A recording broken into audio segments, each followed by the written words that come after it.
ഉദ്യോഗാർത്ഥികൾക്കും വീണ്ടും ടാലന്റ് അക്കാഡമിയുടെ മറ്റൊരു daily current affair സെഷനിലേക്ക് സ്വാഗതം. നമ്മൾ ഇന്ന് പഠിക്കാൻ പോകുന്നത് 2022 മെയ് 5-ാം തീയതിയിലെ പ്രധാനപ്പെട്ട കറണ്ട് അഫയേഴ്സ് പോർഷൻസ് ആണ്. അപ്പോൾ എല്ലാ ദിവസത്തെയും പോലെ തന്നെ നിങ്ങളുടെ നോട്ട്സ് PDF ആയിട്ട് നിങ്ങൾ ഡൗൺലോഡ് ചെയ്തെടുക്കാനായിട്ട് മറക്കില്ലല്ലോ. അതിനായിട്ട് നിങ്ങൾക്ക് ടാലന്റ് അക്കാഡമിയുടെ ടെലഗ്രാം ചാനൽ നിന്നോ ഈ വീഡിയോ ക്ലാസ്സിന് താഴെ കാണുന്ന ഡിസ്ക്രിപ്ഷൻ ബോക്സിൽ നിന്നോ ഡൗൺലോഡ് ചെയ്തെടുക്കാവുന്നതാണ്. മാത്രമല്ല നമ്മുടെ ഈ ക്ലാസ്സിൻ്റെ അവസാനം 2 ക്വസ്റ്റ്യൻസ് ചോദിക്കാറുണ്ട്. തീർച്ചയായിട്ടും നിങ്ങൾ അതിന് ആൻസർ കമൻറ്റ് ചെയ്യാനായിട്ട് മറക്കില്ലല്ലോ. അപ്പോൾ നമുക്കിന്ന് എന്തൊക്കെയാണ് പഠിക്കാനുള്ള പ്രധാനപ്പെട്ട കറണ്ട് അഫയേഴ്സ് പോർഷൻസ് എന്ന് നോക്കാം. അപ്പോൾ നമ്മൾ ആദ്യം നോക്കാൻ പോകുന്നത് ഒരു ഇൻഡെക്സിനെ കുറിച്ചാണ്.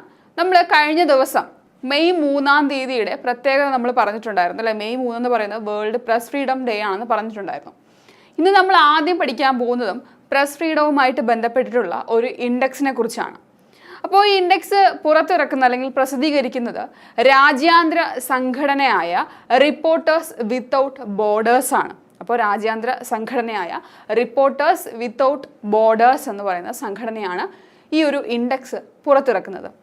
അപ്പോൾ ഇൻഡെക്സിൻ്റെ പേരെന്താണെന്ന് ചോദിച്ചാൽ പ്രസ് ഫ്രീഡം ഇൻഡെക്സ്. അപ്പോൾ 2022 20ാമത് എഡിഷനാണ് കേട്ടോ. അപ്പോൾ പ്രസ് ഫ്രീഡം ഇൻഡെക്സിലെ 20ാമത് എഡിഷൻ, 20ാമത് പ്രസ് ഫ്രീഡം ഇൻഡെക്സ്.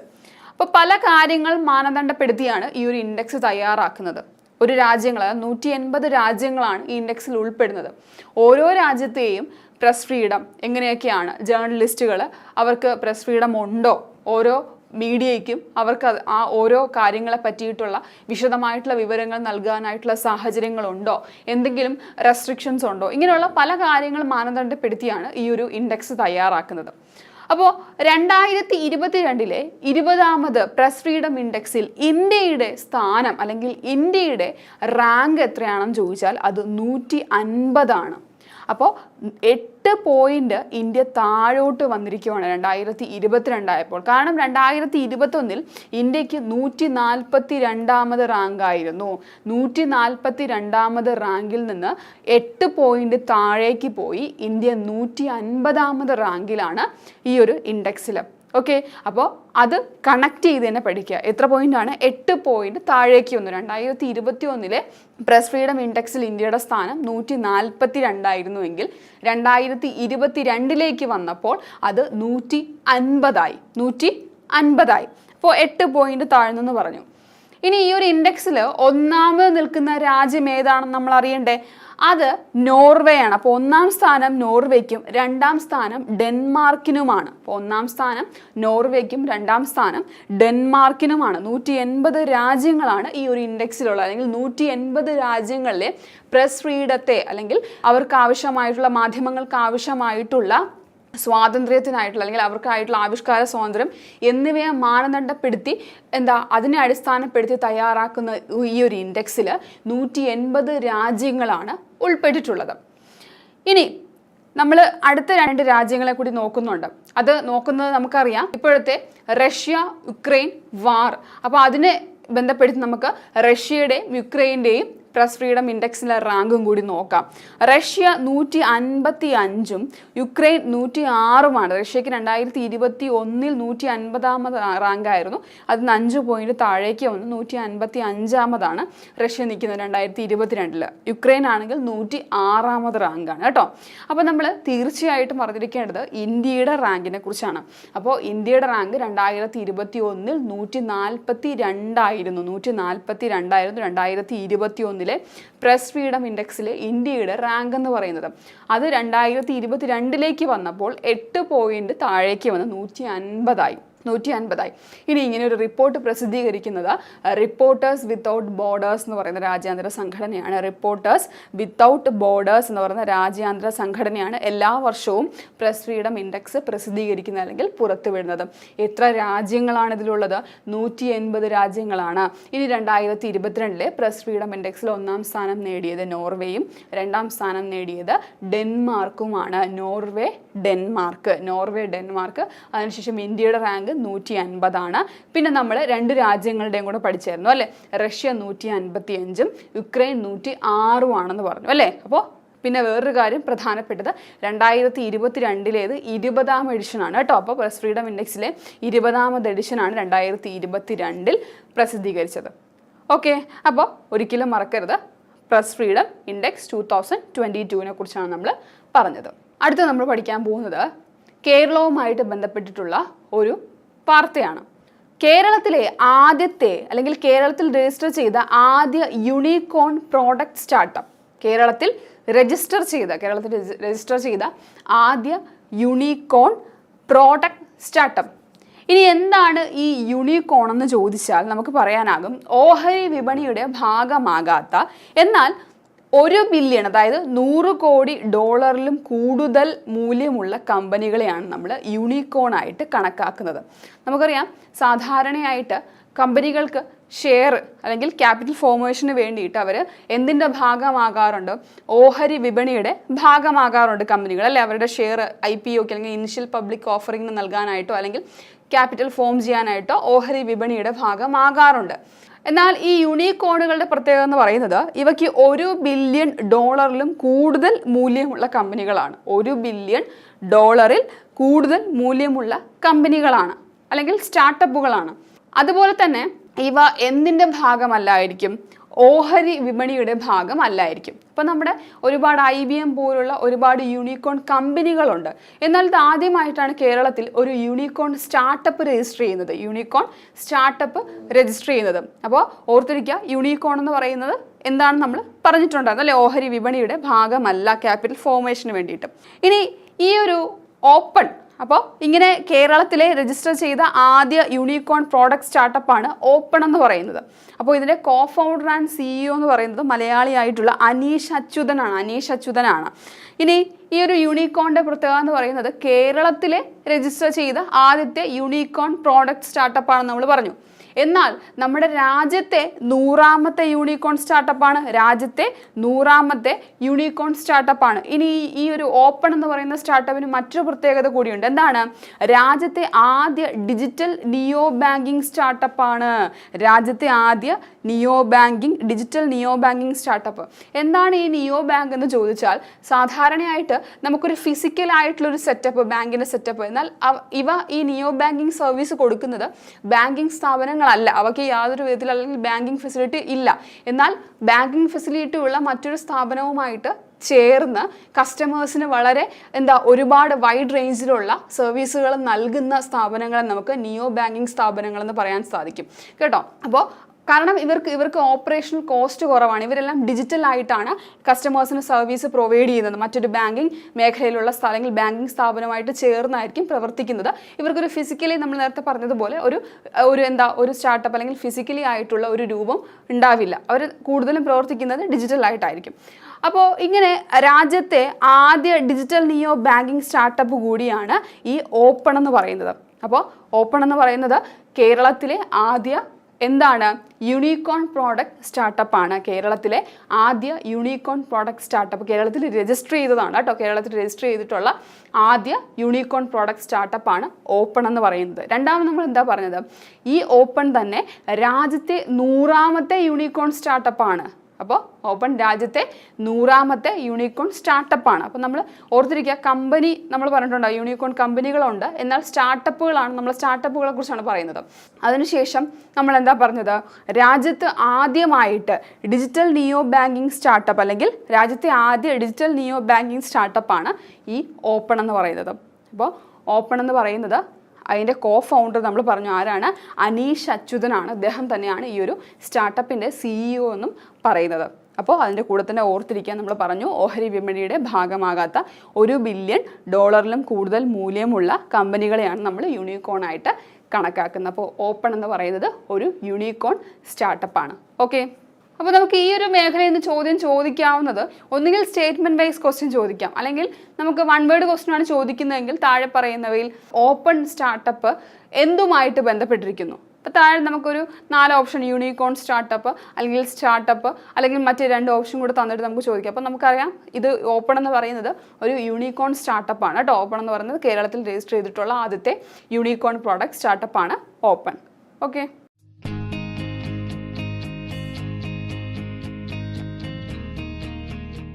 അടുത്ത നമ്മൾ പഠിക്കാൻ പോകുന്നത് ഒരു മലയാള ചലച്ചിത്രത്തെക്കുറിച്ചാണ്. നമുക്കറിയാം 75ാമത് ക്യാൻ ഫിലിം ഫെസ്റ്റിവൽ അല്ലേ, 75ാമത് ക്യാൻ ഫിലിം ഫെസ്റ്റിവൽ. അപ്പോൾ നമ്മൾ പഠിച്ചിട്ടുണ്ടായിരുന്നു 75ാമത് ക്യാൻസ് ഫിലിം ഫെസ്റ്റിവലിലെ ജൂറി മെമ്പർ ആയിട്ടുള്ള ഇന്ത്യൻ സിനിമാ താരമാണ് ആരും നമ്മൾ പഠിച്ചു, ദീപിക പദുക്കോൺ അല്ലേ. ദീപിക പദുക്കോൺ 75ാമത് ക്യാൻസ് ഫിലിം ഫെസ്റ്റിവലിന്റെ ജൂറി മെമ്പർ ആണെന്ന് നമ്മൾ പഠിച്ചിട്ടുണ്ടായിരുന്നു. ഇപ്പം നമ്മൾ വീണ്ടും പഠിക്കാൻ പോകുന്നത് 75ാമത് ക്യാൻസ് ഫിലിം ഫെസ്റ്റിവലിൽ, അതായത് സ്വാതന്ത്ര്യം നേടി ഇന്ത്യയുടെ 75ാം വാർഷികമാണ് അല്ലേ. അപ്പോൾ ഇതിനോടനുബന്ധിച്ച് ഇന്ത്യൻ സിനിമാ മേഖലയെ ആദരിക്കുന്നതിൻ്റെ ഭാഗമായിട്ട് ഇന്ത്യൻ സിനിമയിൽ നിന്നുള്ള ചില വ്യക്തികളുടെ സിനിമകൾ പ്രദർശിപ്പിക്കുന്നുണ്ട്. അങ്ങനെ മലയാളത്തിൽ നിന്ന് പ്രദർശിപ്പിക്കുന്ന ചിത്രമാണ് തമ്പ് എന്ന് പറയുന്ന ചിത്രം. ഏതാണ്? തമ്പ്. അങ്ങനെ 2022 75ാമത് ക്യാൻ ചലച്ചിത്രമേളയിൽ പ്രദർശിപ്പിക്കുന്ന മലയാള ചലച്ചിത്രമാണ് തമ്പ്. അപ്പോൾ ഈ ചിത്രം നിങ്ങൾക്ക് കേൾക്കുമ്പോൾ തന്നെ, തമ്പെന്ന് കേൾക്കുമ്പോൾ തന്നെ ഇതാരാണ് സംവിധാനം ചെയ്തത് നിങ്ങൾക്ക് ഓർമ്മ വന്നു കാണും അല്ലേ. ജി അരവിന്ദനാണ് ഇത് സംവിധാനം ചെയ്തത് അല്ലേ. 1978 1978 പുറത്തിറങ്ങിയ ജി അരവിന്ദന്റെ സംവിധാനത്തിൽ പുറത്തിറങ്ങിയ ചിത്രമാണ് ഏത്? ഈ തമ്പെന്ന് പറയുന്ന ചിത്രം. ഓക്കെ, അപ്പോൾ ഈ ഒരു ചിത്രം എന്ന് പറയുന്നത് നാഷണൽ ഫിലിം ആർക്കൈവ് സാങ്കേതിക സഹായത്തോടെ വീണ്ടെടുത്ത പ്രിന്റുകളാണ്. അപ്പോൾ അന്നത്തുള്ള ചില പ്രിന്റുകൾ വീണ്ടെടുത്ത് ആണ് ഈ തമ്പിൻ്റെ തമ്പ് എന്ന് പറയുന്ന ചിത്രം പ്രദർശിപ്പിക്കുന്നത്. ഇതുപോലെ തന്നെ സത്യജിത് റായിയുടെ ഏത് ചിത്രം? പ്രതിദ്വന്ദി എന്ന ചിത്രവും ഇതുപോലെ വീണ്ടെടുത്ത് പ്രദർശിപ്പിക്കുന്നുണ്ട് 75th ക്യാൻസ് ഫിലിം ഫെസ്റ്റിവലിൽ കേട്ടോ. അപ്പോൾ 75ാമത് ക്യാൻസ് ഫിലിം ഫെസ്റ്റിവലിൽ പ്രദർശിപ്പിക്കുന്ന അല്ലെങ്കിൽ ജി അരവിന്ദനോടുള്ള ആദര സൂചകമായിട്ട് പ്രദർശിപ്പിക്കുന്ന മലയാള ചലച്ചിത്രം ഏതാണെന്ന് ചോദിച്ചാൽ അത് തമ്പാണ്. അപ്പോൾ തമ്പ് ചലച്ചിത്രം സംവിധാനം ചെയ്തത് ജി അരവിന്ദനാണ്. സംവിധാനം ചെയ്തത്. നമ്മൾ മുന്നൊക്കെ പഠിച്ചിട്ടുണ്ട് അല്ലേ, ജി അരവിന്ദൻ്റെ സിനിമകളെ കുറിച്ചൊക്കെ നമ്മൾ പഠിച്ചിട്ടുള്ളതാണ്. അപ്പോൾ തമ്പ് എന്ന് പറയുന്ന സിനിമ സംവിധാനം ചെയ്തത് ജി അരവിന്ദൻ. അദ്ദേഹത്തിൻ്റെ ഒരു പ്രശസ്തമായിട്ടുള്ള ചലച്ചിത്രമാണ് തമ്പ്. അതുപോലെ തന്നെ സത്യജിത് റായോടുള്ള ആദര സൂചകമായിട്ട് അദ്ദേഹത്തിൻ്റെ പ്രതിദ്വന്ദി എന്ന് പറയുന്ന ചിത്രവും എന്ത് ചെയ്യുന്നുണ്ട്? ഇതുപോലെ വീണ്ടെടുത്ത് പ്രദർശിപ്പിക്കുന്നുണ്ട്. അപ്പോൾ ഓർത്തിരിക്കുക, തമ്പെന്ന് പറയുന്ന ചിത്രം സംവിധാനം ചെയ്ത ജി അരവിന്ദനാണ്. അദ്ദേഹത്തോടുള്ള ആദര സൂചകമായിട്ട് 75ാമത് ക്യാൻ ചലച്ചിത്രമേളയിൽ ഈ ഒരു മലയാള ചിത്രം പ്രദർശിപ്പിക്കുന്നുണ്ട്. ഓക്കെ, ഇത് നമുക്ക് കായിക മേഖലയിൽ നിന്നുള്ള ഒരു വാർത്ത പഠിക്കാം.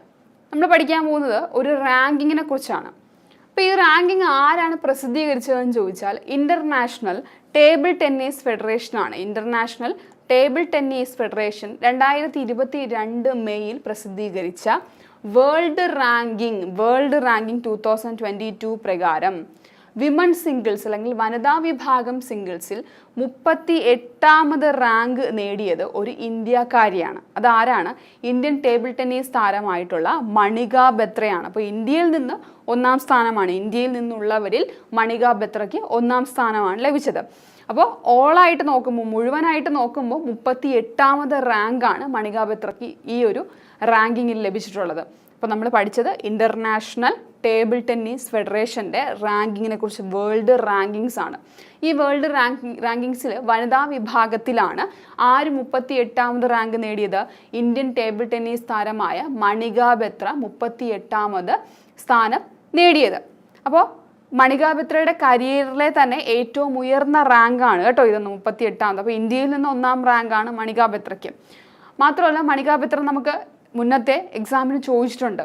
താഴെ പറയുന്നവയിൽ മണിക ബത്ര ഏത് മേഖലയുമായിട്ട് ബന്ധപ്പെട്ടിരിക്കുന്നു എന്ന് പറഞ്ഞ് ചോദിച്ചിട്ടുണ്ട്. ടേബിൾ ടെന്നീസ് താരമാണ്. 2020 ഖേൽരത്ന, നമ്മൾ പറയാറുണ്ട് ധ്യാൻചന്ദ് ഖേൽരത്ന പുരസ്കാരത്തിന് അർഹയായ. അപ്പോൾ ഈ ധ്യാൻചന്ദ് ഖേൽരത്ന പുരസ്കാരത്തിൻ്റെ മുൻപത്തെ പേര് നമ്മൾ പറയുന്നത് രാജീവ് ഗാന്ധി ഖേൽരത്ന എന്നാണ് അല്ലേ. ഇപ്പോഴേ ഇതിൻ്റെ പേര് ധ്യാൻചന്ദ് ഖേൽരത്ന എന്നാക്കി മാറ്റിയിട്ടുണ്ട്. അപ്പോൾ 2020 രാജീവ് ഗാന്ധി ഖേൽരത്ന പുരസ്കാര ജേതാവാണ് മണിക ബത്ര എന്ന് പറയുന്നത്. അപ്പോൾ ഈ ഒരു പുരസ്കാരം നേടുന്ന സമയത്ത് ഈ പുരസ്കാരത്തിൻ്റെ പേര് രാജീവ് ഗാന്ധി ഖേൽരത്ന തന്നെ ആയിരുന്നു കേട്ടോ. ഇപ്പോൾ ഇതിൻ്റെ പേര് ധ്യാൻചന്ദ് ഖേൽരത്ന എന്നാക്കി മാറ്റിയിട്ടുണ്ട്. ഇപ്പോൾ 2020 രാജീവ് ഗാന്ധി ഖേൽരത്ന പുരസ്കാര ജേതാവാണ് മണിക ബത്ര എന്ന് പറയുന്നത്. മാത്രമല്ല ഈ ഒരു ഖേൽരത്ന നേടുന്ന ആദ്യത്തെ ടേബിൾ ടെന്നീസ് താരം, ഇന്ത്യയിലെ ആദ്യത്തെ ടേബിൾ ടെന്നീസ് താരം കൂടിയാണ് മണിക ബത്ര എന്ന് പറയുന്നത്. ഓക്കെ, അപ്പോൾ മണിക ബത്രയ്ക്ക് 2022 മെയ്യിൽ ഇന്റർനാഷണൽ ടേബിൾ ടെന്നീസ് ഫെഡറേഷൻ പുറത്തുവിട്ട വേൾഡ് റാങ്കിങ്സ് 2022 38ാമത് സ്ഥാനമാണ്. വനിതാ വിഭാഗം, സിംഗിൾസ് വനിതാ വിഭാഗത്തിൽ 38ാമത് സ്ഥാനമാണ് ലഭിച്ചത്. ഇനി ഇന്ത്യക്കാരനായ ജി സത്യന് 34ാമത് റാങ്ക്, അതായത് പുരുഷ വിഭാഗം സിംഗിൾസിൽ 34ാമത് റാങ്കാണ് ലഭിച്ചിട്ടുണ്ടായിരുന്നത്. ഇനി വിമൻ സിംഗിൾസിൽ 1ാം സ്ഥാനം നേടിയത് ചൈനയുടെ താരമായിരിക്കുന്ന ഷെൻമെങ്ങും അതുപോലെ തന്നെ മെൻ സിംഗിൾസിൽ 1ാം സ്ഥാനം നേടിയത് ഫാൻ ജെങ്ഡാങ്ങും ആണ് കേട്ടോ. അപ്പോൾ മെൻ സിംഗിൾസിൽ 1ാം സ്ഥാനം നേടിയത് ഫാൻ ജെങ്ഡാങ്ങും ചൈനയുടെ വിമൻ സിംഗിൾസിൽ 1ാം സ്ഥാനം നേടിയത് ജെങ്മെങ്ങും ആണ്. അപ്പോൾ ഓർത്തിരിക്കുക, ജസ്റ്റ് നമ്മളൊന്ന് പറഞ്ഞതേ ഉള്ളൂ.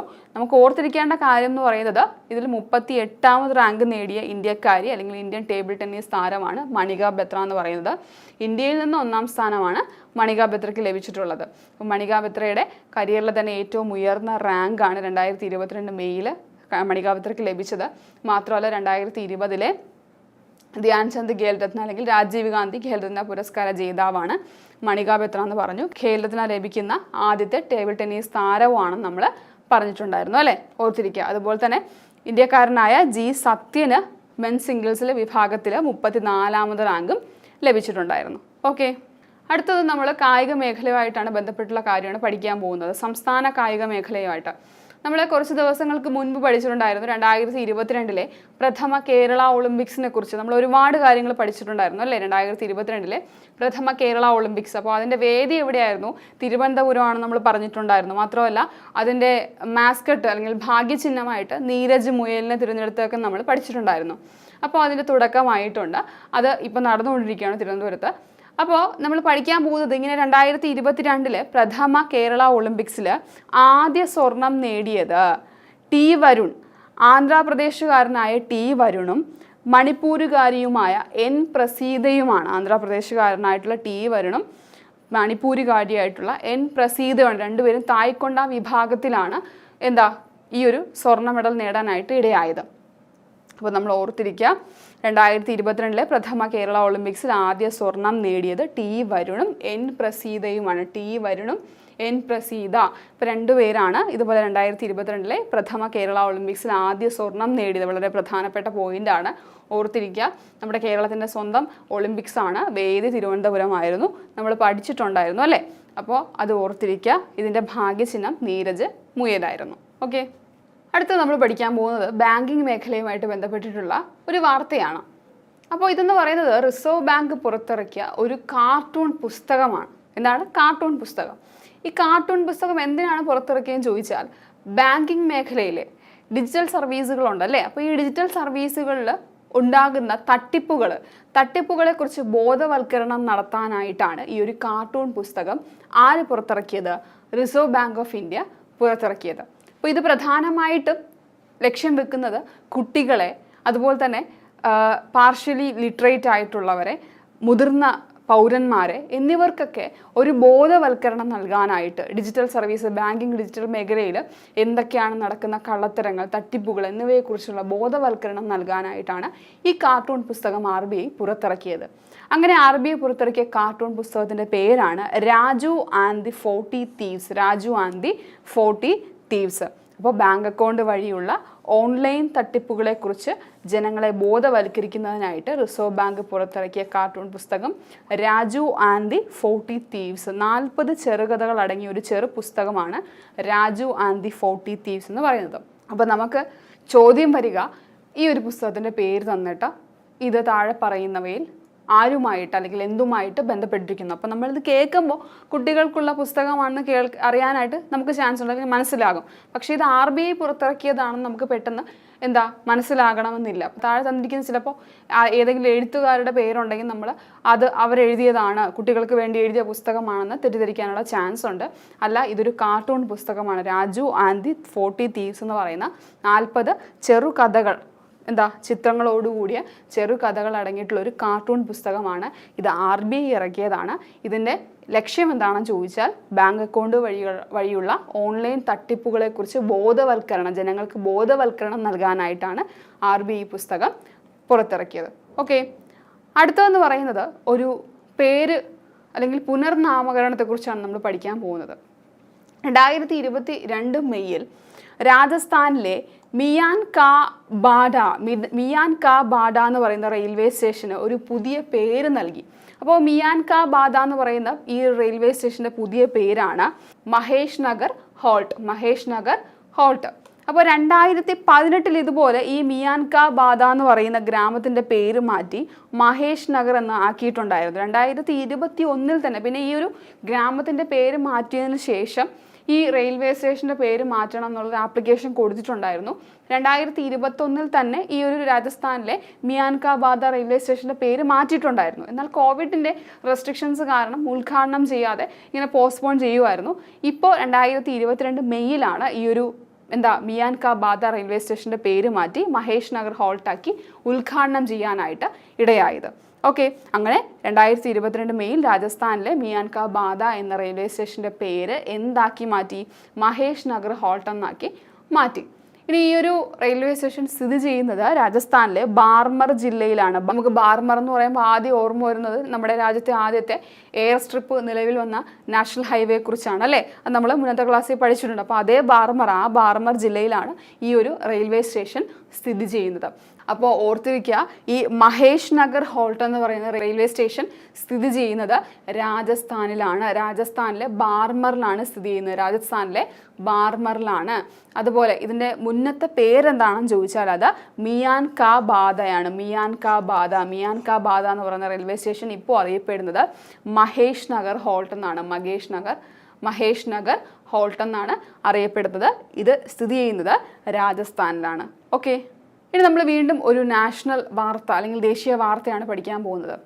നമ്മുടെ സൗത്ത് ഏഷ്യയിലെ ഏറ്റവും വലിയ ക്യാൻസർ കെയർ നെറ്റ്വർക്ക് നിലവിൽ വരുന്നത് എവിടെയാണ്? അസമിലാണ്. ഒരു ഇന്ത്യൻ സംസ്ഥാനത്തിലാണ് നിലവിൽ വരുന്നത് സൗത്ത് ഏഷ്യയിലെ ഏറ്റവും വലിയ ക്യാൻസർ കെയർ നെറ്റ്വർക്ക്. അപ്പോൾ ഇതിൻ്റെ ഭാഗമായിട്ട് 17 ആശുപത്രികളുടെ ഒരു ശൃംഖലയാണ് നിലവിൽ വരുന്നത്. അതിനായിട്ട് 7 ഹോസ്പിറ്റലുകൾ എന്ത് ചെയ്തു? കഴിഞ്ഞ ദിവസം നമ്മുടെ പ്രധാനമന്ത്രി ഇനാഗുറേറ്റ് ചെയ്തു അസമിൽ. 7 എണ്ണം എന്ത് ചെയ്തു? 7 എണ്ണത്തിന് വേണ്ടിയിട്ട് ഫൗണ്ടേഷൻ ഇട്ടു. 7 എണ്ണത്തിന് വേണ്ടിയിട്ട് ഫൗണ്ടേഷൻ, മറ്റേ 7 ആശുപത്രികൾക്ക് വേണ്ടിയിട്ട് ഫൗണ്ടേഷൻ ഇട്ടു. 3 ഹോസ്പിറ്റൽസ് എന്ത് ചെയ്യുവാണ്? ഇപ്പോൾ പണി നടന്നുകൊണ്ടിരിക്കുകയാണ്. ഇങ്ങനെ 17 ആശുപത്രികളുടെ ശൃംഖലയോട് കൂടിയിട്ടാണ് ഈ സൗത്ത് ഏഷ്യയിലെ ഏറ്റവും വലിയ ക്യാൻസർ കെയർ നെറ്റ്വർക്ക്. അപ്പോൾ ഈ ഹോസ്പിറ്റൽസിൻ്റെ പ്രധാന സേവനം എന്ന് പറയുന്നത് ക്യാൻസർ കെയർ അല്ലെങ്കിൽ ക്യാൻസർ ട്രീറ്റ്മെൻ്റ് ആണ്. അപ്പോൾ ഇങ്ങനെ ഏറ്റവും വലിയ ഒരു ഇനിഷ്യേറ്റീവായിട്ട് മുന്നിലേക്ക് വന്നിരിക്കുകയാണ് അസം സർക്കാരും ടാറ്റ ട്രസ്റ്റും. അപ്പം അസം സർക്കാരും ടാറ്റ ട്രസ്റ്റുമായിട്ട് ചേർന്നിട്ടാണ് ഈ ഒരു ക്യാൻസർ കെയർ നെറ്റ്വർക്ക് പദ്ധതി എന്ത് ചെയ്യുന്നത്? മുന്നോട്ട് കൊണ്ടുപോകുന്നത്. ഓർത്തിരിക്കുക, 17 ആശുപത്രികളുടെ ശൃംഖല. അതിൽ 7 എണ്ണം ഇതിന് മുന്നോടിയായിട്ട് 7 ആശുപത്രികൾ കഴിഞ്ഞ ദിവസം നമ്മുടെ പ്രൈം മിനിസ്റ്റർ ഇനാഗുറേറ്റ് ചെയ്തിട്ടുണ്ട്. 7 എണ്ണത്തിൻ്റെ ഫൗണ്ടേഷൻ ഇട്ടു. 3 എണ്ണം എന്ത് ചെയ്യുകയാണ്? പണി നടന്നുകൊണ്ടിരിക്കുകയാണ്. അപ്പോൾ ഓർത്തിരിക്കുക, സൗത്ത് ഏഷ്യയിലെ ഏറ്റവും വലിയ ക്യാൻസർ കെയർ നെറ്റ്വർക്ക് നിലവിൽ വരുന്നത് എവിടെയാണ്? അത് അസമിലാണ്. ഓർത്തിരിക്കുക, അസമിലാണ്. ഓക്കെ, ഇനി നമ്മൾ വീണ്ടും പഠിക്കാൻ പോകുന്നത് ഒരു റിപ്പോർട്ടിനെ കുറിച്ചാണ്. അപ്പോൾ ഈ റിപ്പോർട്ട് എന്ന് പറയുന്നത് പുറത്ത് വിടുന്നത് UN-ൻ്റെ ഏജൻസി ആയിട്ടുള്ള ഫുഡ് ആൻഡ് അഗ്രികൾച്ചർ ഓർഗനൈസേഷനാണ്.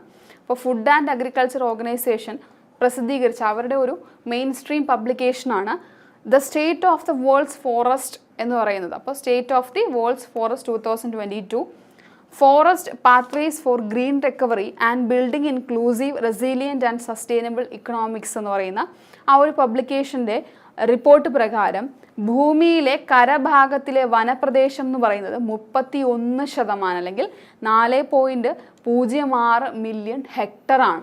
31% ഈ ഒരു റിപ്പോർട്ട് പ്രകാരം ഭൂമിയിലെ കരഭാഗത്തിലെ വനപ്രദേശം എന്ന് പറയുന്നത്. അതുപോലെ തന്നെ ഈ ഒരു റിപ്പോർട്ട് മറ്റൊരു കാര്യം കൂടി പറയുന്നുണ്ട്. 1990-നും 2000-നും ഇടയിൽ ഏകദേശം 420 മില്യൺ ഹെക്ടേഴ്സ്, അതെന്ന് പറയുന്നത് 10.34% വനപ്രദേശം എന്ത് ചെയ്തു? നഷ്ടമായി എന്നും പറയുന്നുണ്ട്. ഓക്കെ, അപ്പം നമ്മളൊരു പബ്ലിക്കേഷൻ്റെ റിപ്പോർട്ടാണ് പറഞ്ഞത്. ആ ഒരു പബ്ലിക്കേഷൻ പുറത്തു വിടുന്നത് UN ഏജൻസി ആയിട്ടുള്ള FAO അഥവാ ഫുഡ് ആൻഡ് അഗ്രികൾച്ചർ ഓർഗനൈസേഷൻ ആണെന്ന് പറഞ്ഞിട്ടുണ്ട്. അപ്പോൾ അവരുടെ the state of the world's forest 2022 പ്രകാരം ഭൂമിയിലെ കരഭാഗത്തിലെ വനപ്രദേശം 31% പറഞ്ഞില്ലേ, 4.06 ബില്യൺ ഹെക്ടേഴ്സ്. അതുപോലെ തന്നെ 1990-നും 2000-നും ഇടയിൽ ഏകദേശം 420 മില്യൺ ഹെക്ടേഴ്സ്, അതായത് 10.34 വനപ്രദേശം, 34% വനപ്രദേശം എന്ത് ചെയ്തു? നഷ്ടമായിട്ടുണ്ടെന്നും പറയുന്നുണ്ട്. അടുത്തത് നമ്മൾ പഠിക്കാൻ പോകുന്നത് ഒരു ഇൻ്റർനാഷണൽ ഓർഗനൈസേഷനെ കുറിച്ചാണ്. അപ്പോൾ എന്താണ് നമുക്ക് പഠിക്കാനുള്ളതെന്ന് ചോദിച്ചാൽ, ഇന്ത്യയുടെ ഒരു പ്രധാന പദ്ധതിയാണ് മിഷൻ കർമ്മയോഗി. മിഷൻ കർമ്മയോഗി എന്ന് പറയുന്നത് ഇന്ത്യയിലെ ദേശീയ തലത്തിൽ സിവിൽ സർവീസ് കപ്പാസിറ്റി ഇൻക്രീസ് ചെയ്യാനായിട്ടുള്ള ഒരു പദ്ധതി, നമ്മുടെ കേന്ദ്ര സർക്കാരിൻ്റെ ഒരു പദ്ധതിയാണ് മിഷൻ കർമ്മയോഗി എന്ന് പറയുന്നത്. നമ്മുടെ അധികാര തലപ്പത്തിരിക്കുന്ന എല്ലാ അധികാരികളെയും ഉൾപ്പെടുത്തി ഒരു കപ്പാസിറ്റി ഇൻക്രീസ് ചെയ്യാനായിട്ടുള്ള ഒരു കപ്പാസിറ്റി ബിൽഡിംഗ് പ്രോഗ്രാം, അതല്ലെങ്കിൽ അങ്ങനെ ഒരു പദ്ധതിയാണ് മിഷൻ കർമ്മയോഗി എന്ന് പറയുന്നത്. അങ്ങനെ ഈ മിഷൻ കർമ്മയോഗി പദ്ധതിയെ പിന്തുണയ്ക്കുന്നതിനായിട്ട് $47 മില്യൺ പ്രോജക്റ്റിന് അംഗീകാരം നൽകിയത് ലോക ബാങ്കാണ്. ലോക ബാങ്കാണ് കഴിഞ്ഞ ദിവസം ഇന്ത്യയുടെ മിഷൻ കർമ്മയോഗി പദ്ധതിയെ പിന്തുണയ്ക്കുന്നതിനായിട്ട് $47 മില്യൺ നൽകാനായിട്ട് അംഗീകാരം നൽകിയത്. നമ്മൾ നേരത്തെ പറഞ്ഞിട്ടുണ്ടായിരുന്നു, സിവിൽ സർവീസ് കപ്പാസിറ്റി ശക്തിപ്പെടുത്തുന്നതിനായിട്ട്, സ്ട്രെങ്തൻ ചെയ്യുന്നതിനായിട്ടുള്ള ഒരു പദ്ധതിയാണ് മിഷൻ കർമ്മയോഗി. 2020 നമ്മുടെ ഇന്ത്യ ഗവൺമെൻറ് ആരംഭിച്ച ഒരു പദ്ധതിയാണ് കർമ്മയോഗി എന്ന് പറയുന്നത്. അപ്പോൾ ഈ കർമ്മയോഗി പദ്ധതിക്ക് വേണ്ടിയിട്ട് $47 മില്യൺ നൽകുന്നത് IBRD ആണ്, വേൾഡ് ബാങ്കിൻ്റെ ഭാഗമായിട്ടുള്ള international bank of reconstruction and development ആണ് ഈ ഒരു ലോണ് നൽകുന്നത്. ഓക്കെ, അപ്പോൾ ലോൺ നൽകുന്നത് IBRD ആണ് കേട്ടോ. അപ്പോൾ നമ്മൾ പഠിച്ചത് എന്താണ്, 2022 മെയ്യിൽ ഇന്ത്യയുടെ മിഷൻ കർമ്മയോഗി പദ്ധതിയെ പിന്തുണയ്ക്കുന്നതിനായിട്ട് $47 മില്യൺ ധനസഹായം അല്ലെങ്കിൽ $47 മില്യൺ നൽകാനായിട്ടുള്ള അംഗീകാരം നൽകിയത് ലോക ബാങ്കാണ്. ഇനി ലോക ബാങ്കിന്റെ നിലവിലെ പ്രസിഡന്റ് ആരാണ്? ഡേവിഡ് മൽപാസ് ആണ് അല്ലേ. ഡേവിഡ് മൽപാസ് ആണ് ലോക ബാങ്കിന്റെ നിലവിലത്തെ പ്രസിഡന്റ്. അപ്പോൾ വേൾഡ് ബാങ്ക് സ്ഥാപിതമായത് 1944 ഇതിന്റെ ആസ്ഥാനം എവിടെയാണ്?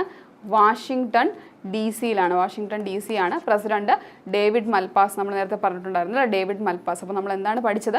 $47 മില്യൺ ധനസഹായം ഇതിന് വേണ്ടിയിട്ടാണ്, മിഷൻ കർമ്മയോഗി പദ്ധതിയെ പിന്തുണയ്ക്കുന്നതിനായിട്ടാണ് ലോകബാങ്ക് ഈ ഒരു ധനസഹായത്തിനായിട്ട് അംഗീകാരം നൽകിയത്. അപ്പോൾ നമുക്ക് ചോദ്യം വരുന്നത് ഇങ്ങനെയായിരിക്കാം, അടുത്തിടെ താഴെ തന്നിരിക്കുന്നവയിൽ ഏത് പദ്ധതിക്കാണ് ലോകബാങ്ക് $47 മില്യൺ അംഗീകാരം നൽകിയെന്ന് പറഞ്ഞിട്ട് നമുക്ക് 4 പദ്ധതികൾ തരും.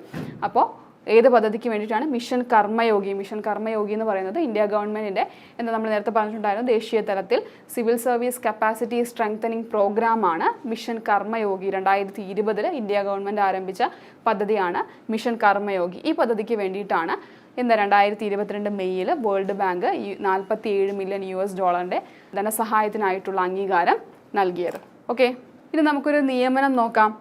2022 മെയ്യിൽ നമ്മുടെ പ്രധാനമന്ത്രിയുടെ ഉപദേഷ്ടാവായിട്ട് നിയമിതനായ വ്യക്തിയാണ് തരുൺ കപൂർ. അപ്പോൾ മുൻ IAS ഓഫീസറായിട്ടുള്ള തരുൺ കപൂറാണ് നമ്മുടെ പ്രധാനമന്ത്രിയുടെ ഉപദേഷ്ടാവായിട്ട് 2022 മെയ്യിൽ നിയമിതനായ വ്യക്തി. അപ്പോൾ ഇദ്ദേഹം എന്ന് പറയുന്നത് മുൻപ് പെട്രോളിയം മന്ത്രാലയത്തിൻ്റെ സെക്രട്ടറി ആയിരുന്ന വ്യക്തിയാണ് തരുൺ കപൂർ. തരുൺ കപൂർ ഇപ്പോൾ പ്രധാനമന്ത്രിയുടെ ഉപദേഷ്ടാവായിട്ട് അല്ലെങ്കിൽ പ്രൈം മിനിസ്റ്ററിൻ്റെ അഡ്വൈസറായിട്ടാണ് നിയമിതനായത്. ഇദ്ദേഹത്തിൻ്റെ കൂടെ തന്നെ അഡീഷണൽ സെക്രട്ടറിമാരായിട്ട് നിയമിതനായത് ഹരി രഞ്ജൻ റാവുവും അതീഷ് ചന്ദ്രയാണ്. അപ്പോൾ പ്രൈം മിനിസ്റ്റേഴ്സ് ഓഫീസിൽ അഡീഷണൽ സെക്രട്ടറിമാരായിട്ട് നിയമിതരായത് മറ്റ് IAS ഓഫീസേഴ്സ് ആയിട്ടുള്ള ഹരി രഞ്ജൻ റാവുവും അതീഷ് ചന്ദ്രയുമാണ്. അപ്പോൾ നമ്മൾ ഓർത്തിരിക്കേണ്ടത് തരുൺ കപൂറിൻ്റെ കാര്യമാണ്. സീനിയർ IAS ഓഫീസറായിട്ടുള്ള തരുൺ കപൂറാണ് 2022 മെയ്യിൽ പ്രധാനമന്ത്രിയുടെ ഉപദേഷ്ടാവായിട്ട് നിയമിതനായത്. അദ്ദേഹത്തിൻ്റെ പേര് ഓർത്തിരിക്കുക, തരുൺ കപൂർ കേട്ടോ. ഇനി നമുക്ക് ഒരു പുരസ്കാരം കൂടി നോക്കാം. പുരസ്കാരം എന്ന് പറയുന്നത് 2022 മെയ്യിൽ കൊല്ലം ജില്ലാ ലൈബ്രറി കൗൺസിൽ ഏർപ്പെടുത്തിയ കടമ്മനിട്ട കവിതാ പുരസ്കാരമാണ്. കടമ്മനിട്ട കവിതാ പുരസ്കാരം നൽകിയത് അനിത തമ്പിക്കാണ്. അപ്പോൾ ഈ ഒരു പുരസ്കാരത്തിന് അർഹയായത് അനിത തമ്പിയാണ് കേട്ടോ. അപ്പോൾ ഇതെന്ന് പറയുന്നത് കൊല്ലം ജില്ലാ ലൈബ്രറി കൗൺസിൽ ഏർപ്പെടുത്തിയ കടമ്മനിട്ട കവിതാ പുരസ്കാരമാണ്. അതിന് അർഹയായത് അനിത തമ്പി. അനിത തമ്പിയാണ് ഈ ഒരു കടമ്മനിട്ട കവിതാ പുരസ്കാരത്തിന് അർഹയായത് കേട്ടോ. ഇനി നമുക്ക് റാപ്പിഡ് റിവിഷനിലേക്ക് പോകാം. നമ്മൾ ആദ്യം പഠിച്ചത് 20ാമത് പ്രസ് ഫ്രീഡം ഇൻഡെക്സിനെ കുറിച്ചാണ് അല്ലേ. 2022 20ാമത് പ്രസ് ഫ്രീഡം ഇൻഡെക്സിൽ ഇന്ത്യയുടെ റാങ്ക് 150 ആണ്. കേരളത്തിൽ രജിസ്റ്റർ ചെയ്ത ആദ്യ യൂണിക്കോൺ പ്രോഡക്റ്റ് സ്റ്റാർട്ടപ്പ് ഓപ്പൺ ആണ്. 2022 75ാമത് ക്യാൻ ചലച്ചിത്രമേളയിൽ പ്രദർശിപ്പിക്കുന്ന മലയാള ചലച്ചിത്രം G. അരവിന്ദൻ സംവിധാനം ചെയ്ത തമ്പ് എന്ന ചലച്ചിത്രമാണ് കേട്ടോ. തമ്പ്. 2022 പ്രഥമ കേരള ഒളിമ്പിക്സിൽ ആദ്യ സ്വർണം നേടിയത് 2 പേരാണ്. T. വരുണും N. പ്രസീദയാണെന്ന് നമ്മൾ പറഞ്ഞു. പ്രധാനമന്ത്രിയുടെ ഉപദേഷ്ടാവായിട്ട് നിയമിതനായത് തരുൺ കപൂർ ആണെന്ന് നമ്മൾ പറഞ്ഞിട്ടുണ്ടായിരുന്നു. ഇന്റർനാഷണൽ ടേബിൾ ടെന്നീസ് ഫെഡറേഷൻ പ്രസിദ്ധീകരിച്ച വേൾഡ് റാങ്കിങ് 2022 പ്രകാരം വുമൺസ് സിംഗിൾസിൽ 38ാമത് റാങ്ക് നേടിയ ഇന്ത്യക്കാരി മണിക ബത്രിയാണെന്ന് നമ്മൾ പറഞ്ഞു അല്ലേ. ഇനി ബാങ്ക് അക്കൗണ്ട് വഴിയുള്ള ഓൺലൈൻ തട്ടിപ്പുകളെക്കുറിച്ച് ജനങ്ങളെ ബോധവൽക്കരിക്കുന്നതിനായിട്ട് RBI പുറത്തിറക്കിയ കാർട്ടൂൺ പുസ്തകം രാജു ആൻഡ് ദി 40 Thieves ആണെന്ന് പറഞ്ഞു. രാജസ്ഥാനിലെ മിയാൻ കാ ബാധ റെയിൽവേ സ്റ്റേഷൻ നൽകിയ പേര് മഹേഷ് നഗർ ഹോൾട്ട്. സൗത്ത് ഏഷ്യയിലെ ഏറ്റവും വലിയ ക്യാൻസർ കെയർ നെറ്റ്വർക്ക് ആരംഭിച്ച സംസ്ഥാനം അല്ലെങ്കിൽ നിലവിൽ വന്ന സംസ്ഥാനമാണ് അസം എന്ന് പറഞ്ഞു. കൊല്ലം ജില്ലാ ലൈബ്രറി കൗൺസിൽ ഏർപ്പെടുത്തിയ കടമ്പനിട്ട കവിതാ പുരസ്കാരത്തിന് അർഹയായത് അനിത തമ്പിയാണെന്ന് പറഞ്ഞു.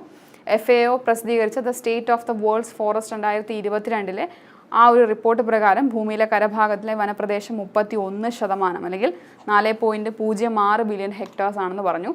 ഇന്ത്യയുടെ മിഷൻ കർമ്മയോഗി പദ്ധതിയെ പിന്തുണയ്ക്കുന്നതിനായിട്ട് $47 മില്യൺ പ്രോജക്റ്റിന് അംഗീകാരം നൽകിയത് ലോക ബാങ്കാണെന്ന് നമ്മൾ പറഞ്ഞിട്ടുണ്ടായിരുന്നു അല്ലേ.